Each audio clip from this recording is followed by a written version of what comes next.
celebrating tonight Indian Americans in public service. Like Raja joked, you can become a doctor or a lawyer or an engineer or whatever. I think Indian Americans are breaking bounds, are breaking the rules and getting into areas that Indian Americans haven't gone to before. And one of them is public service. This is not something our parents or we as immigrants, when we came to this country, told our kids to do. They were supposed to get well educated, get a good job, get married, have kids, and then we're settled. So we moved from that to now where a lot of the next generation of Indian Americans are getting into public service. And Indiaspora has been an inspiration and catalyst to make this happen. I think Raja talked about the political side of things. As a nonpartisan organization, we encourage, whether you're Republican or Democrat or independent, to really run for office as Indian Americans. And this was true in 2020, November. Would you believe over 300 Indian Americans ran for office? 300 that we could count, okay?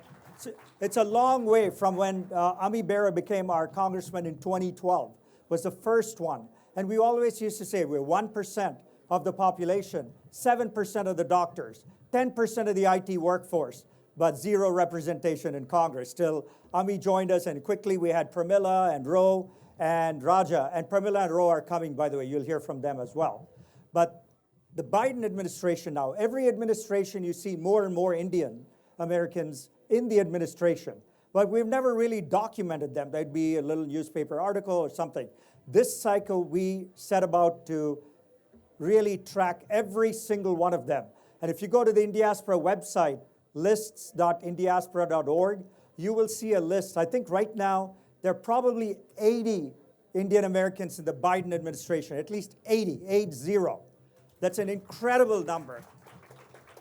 And this is indicative of our community, working for very small wages to be in these jobs. So it's not a Goldman Sachs job with $500,000 in income. These are not those kinds of jobs, but they really provide a lot of gratification. So I met our next guest, I think many years ago when he was nominated for Surgeon General the first time around. And we're so pleased. The first time I met him, I had a bond with him and said, this is someone who can be a role model for our entire community. And so I'm so pleased to introduce, for the second time, Surgeon General Dr. Vivek Murthy.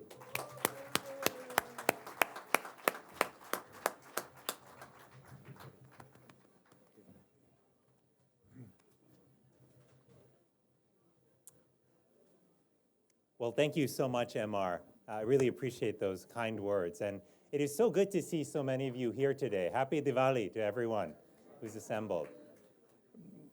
MR mentioned my first appointment as Surgeon General during the Obama administration. I want to share with you just a personal experience that took place then, which always will stay with me for the rest of my life. It was when I was going through my change of command ceremony, which is a formal swearing in, where you take command of the U.S. Public Health Service Commission Corps Surgeon General. And it was an important moment for me and for my family. My grandmother also had come. She's now close to 90. She was in a wheelchair, and it was difficult to come with her health problems, but she came all the way from Miami, Florida, to Washington, D.C. for the change of command ceremony. And as we were there in the green room, right about to begin the ceremony, then Vice President Biden came in to join. He was the one who was going to be swearing me in. And he saw my grandmother there in her wheelchair, and he walked up to her and got down on one knee. And he held her hand and looked into her eyes, and he said, "Grandma, it is so good to meet you."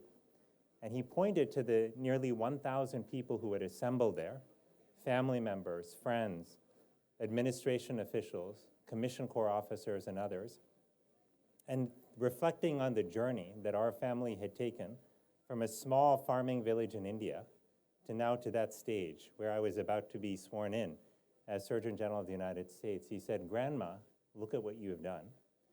And what a powerful moment that was for me, because in it he acknowledged the journey that so many of our families have gone through. I look at this crowd and I think of us as the improbables, the people who have gone through unimaginable journeys, whose families have made extraordinary sacrifices, and yet have defied the odds to end up where you are today. That is the gift that America has given so many of us. And as I think about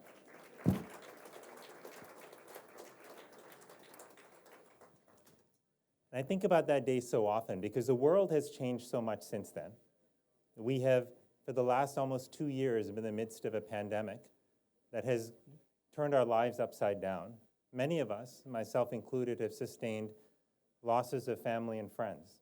I know many of you have as well, whether it's family here, family back in India, or in the diaspora around the world. We have suffered heavy losses.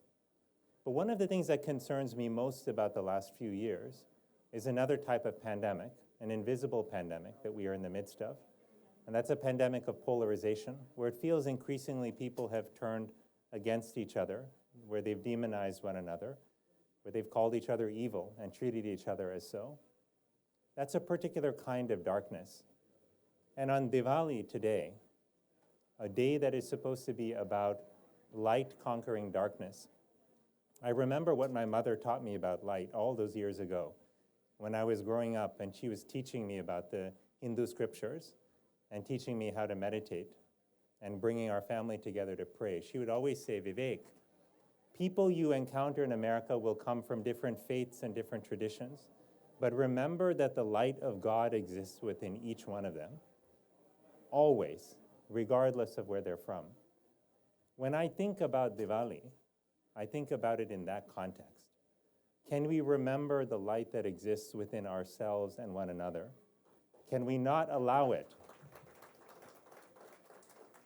Can we not allow that light to be expunged because we happen to be on the other side of the political spectrum as somebody else or hold different views from them? This is as much a challenge here as it is back in India and in many countries around the world, yet it is the challenge that we are asked to take on.